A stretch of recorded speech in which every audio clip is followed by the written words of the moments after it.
Picture this. It is 2 a.m. Right. The house is completely silent, save for like the hum of the refrigerator.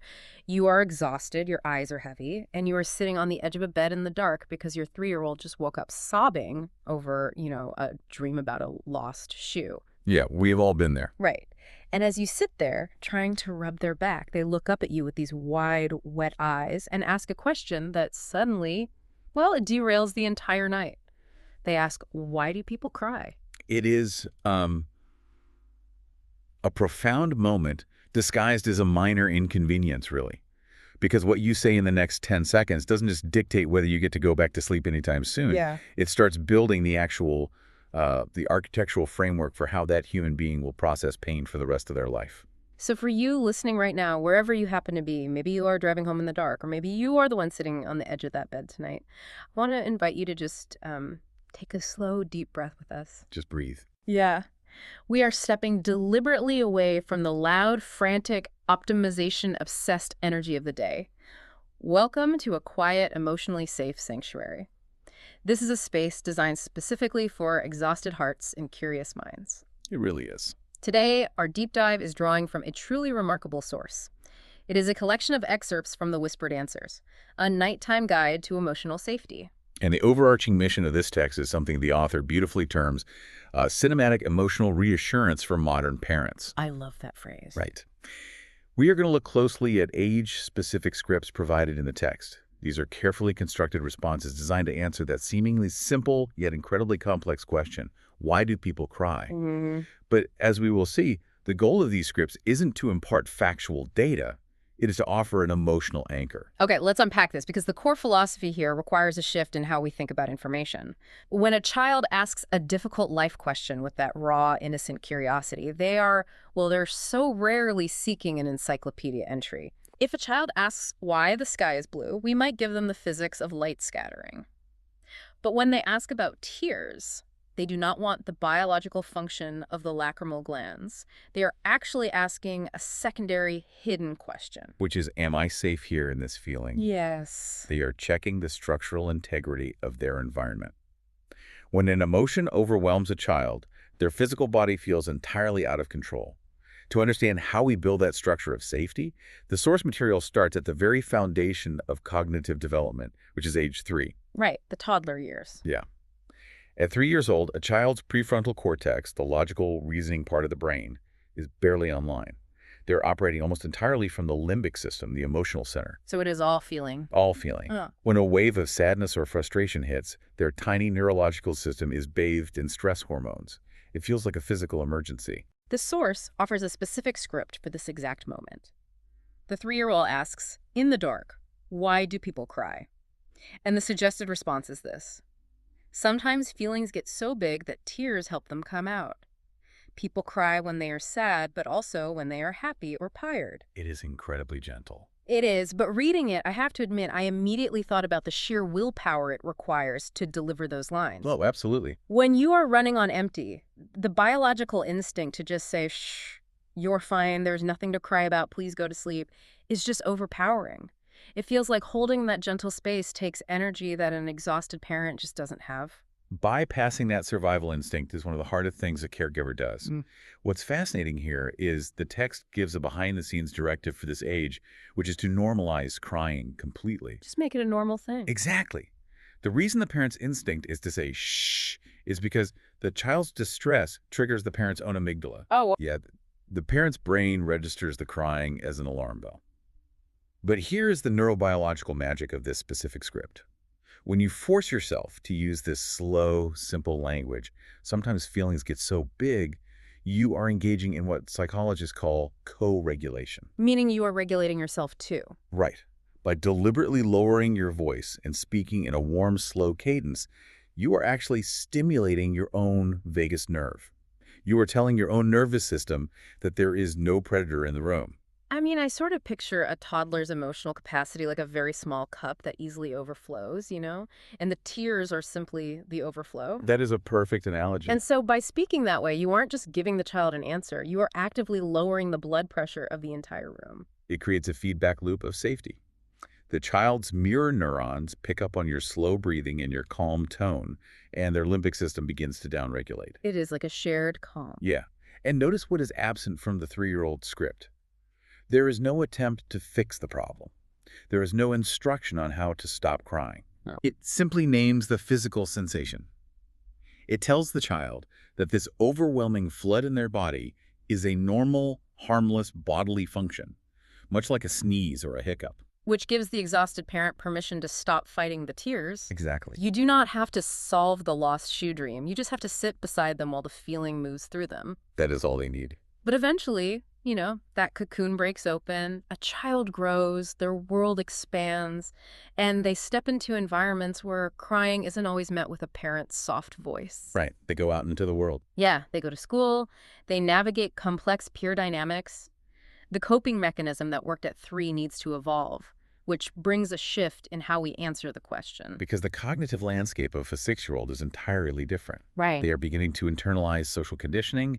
They are hearing messages on the playground, maybe that crying is babyish or a sign of weakness. Which is so heartbreaking to think about. It is. So the source's directive for parents of 6-year-olds shifts from pure normalization to something more active. It says to teach emotional regulation gently. The script for the 6-year-old really reflects that shift. When they ask, why do people cry, the parent's answer evolves to this. Tears are one way our bodies express feelings. Crying can help people feel better after strong emotions. See how we have moved from merely naming the phenomenon to explaining its purpose. Yeah, it is a big step. It is no longer just something that randomly happens when feelings get too big. Yeah.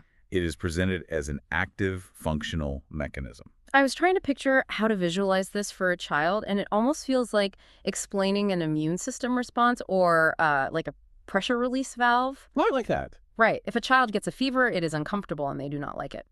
But a parent explains that the fever is actually proof that the body is working perfectly to fight off an infection. Yes, exactly. Here, we are telling a 6-year-old that crying is the emotional equivalent of a fever. It is uncomfortable, but it is a built-in feature designed to restore health. That is exactly what it is. But I do have a real question about this approach, actually. Go ahead. If we tell a 6-year-old that crying helps them feel better, aren't we risking, handing them an excuse to just melt down whenever they do not get their way? Does this border on enabling behavioral issues? That is such a crucial distinction, and one the source handles really carefully. There is a vast difference between enabling a behavior and validating an emotion. Okay, walk me through that. When a 6-year-old throws a toy across the room because they are angry, the behavior, throwing the toy, is a boundary violation. That requires correction. Right, they cannot do that. But the feeling of anger and the tears that often accompany the frustration of that boundary are legitimate physical responses. By framing tears as a way the body expresses feelings, you separate the biological release from the behavioral action. Ah, I see. So you can still say, I won't let you throw the toy, while simultaneously holding space for the fact that they are crying about it. Yes. And by doing so, you build a fortress against shame. Shame is the enemy of emotional safety. When a child is told, stop crying, you are fine, they learn that their internal physical reality is wrong. They learn to suppress. Which causes so many issues later. Exactly. The text script intercepts that narrative. It roots the act of crying in biology and emotional wellness, teaching them that their body is working for them, not against them. It completely removes the shame from the physical act. And once a child understands how to navigate their own internal weather without shame, they start looking outward. They do. They begin to notice the emotional weather of the people around them. The discussion naturally expands into how our emotions connect us to the wider world. This cognitive leap happens beautifully around age 9. 9 is such an interesting age. It really is. A 9-year-old is developing a much more sophisticated theory of mind. They truly grasp that other people have rich, complex inner lives entirely separate from their own. The directive for the parent at this stage is to introduce emotional intelligence concepts. When the 9-year-old asks her the question, the parent script offers a sweeping, profound truth. The text suggests saying, crying is part of being human. It helps release emotions and sometimes helps us connect with others when we need comfort. If we connect this to the bigger picture, the language here has elevated crying from a solitary, physical immune response into a vital tool for human connection. Right. It introduces the concept of shared vulnerability. Here's where it gets really interesting, because for a 9-year-old, crying is no longer just an internal release. I picture it now as a distress flare fired up into the dark sky. Oh, a distress flare. I love that visual. Yeah, it is a brilliant, undeniable signal to the community around them. It says, I am overwhelmed, the dark is too heavy, and I need someone to help me carry this. It is an invitation for comfort. And the psychology behind that framing is incredibly powerful because it works in two directions. Oh, so? Well, by teaching a child that tears are a signal asking for comfort, you validate their own need to be held. But more importantly, you're rewiring how they respond when they see someone else crying. Oh, wow. You are actively dismantling that uncomfortable, awkward, freezing response we all have when someone cries in front of us. Yes, when a child internalizes this script, they do not look at a crying peer with judgment or confusion. They recognize the distress flare. Right. It instills deep, actionable empathy. It teaches the child that vulnerability is not a burden. It is a bridge between two people. It promises them that their own distress flares will be met with a comforting presence, rather than a command to isolate and quiet down. It normalizes the need for other people, which honestly is something I think many of us adults are still actively trying to unlearn the shame around. Oh, without a doubt. We are taught by society to be fiercely independent and to handle our emotions privately. But this script whispers to a 9-year-old, it is entirely human to need someone to hold you when the lights go out. And that is the true essence of cinematic emotional storytelling. Yeah. You are weaving a narrative for the child where they are the protagonists of a story, where it is safe to feel, safe to release, and safe to seek out community. Which ultimately prepares them and prepares the parent for the moments when the questions become significantly heavier than tears. Because they always do. They do. By understanding how to approach an everyday, beautiful question like, why do people cry, with this gentle, neurobiologically sound grace, we are actually practicing. We are tracing the exact blueprint needed for when a child asks something truly terrifying in the middle of the night. Because the underlying architecture of emotional safety remains identical, even when the stakes feel astronomically higher. The source text takes us right into one of those high-stakes moments. It brings us to a question that I think stops every parent's heart the first time they hear it. It is a tough one. A child asks, with that hesitant, quiet curiosity in the dark, Mommy, will you die one day? It is the ultimate collision of a child's expanding awareness and their deepest vulnerability. And the instinct, again, is to panic, to reach for the encyclopedia, to offer statistics about modern medicine or life expectancy, or to make impossible promises about living forever. We just want to fix it. Right. We want to use data to build a wall against their fear. But listen to the parent's warm, grounding honesty in the script. That's a very big question. One day, very, very far away. But right now, I am here with you. My job is to love you, protect you, and be with you for a very long time. What's fascinating here is what the parent intentionally omits. Right. What is not there? Exactly. There are no logistics. Yeah. There is no philosophical debate about the afterlife or biology. There is only a pivot from the paralyzing fear of a hypothetical future to the undeniable sensory reality of the present. So what does this all mean?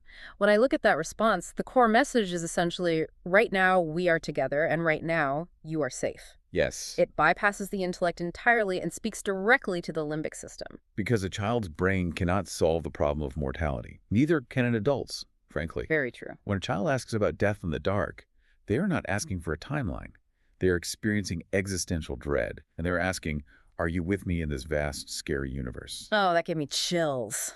By acknowledging the reality, saying that's a very big question, the parent maintains trust. They do not lie.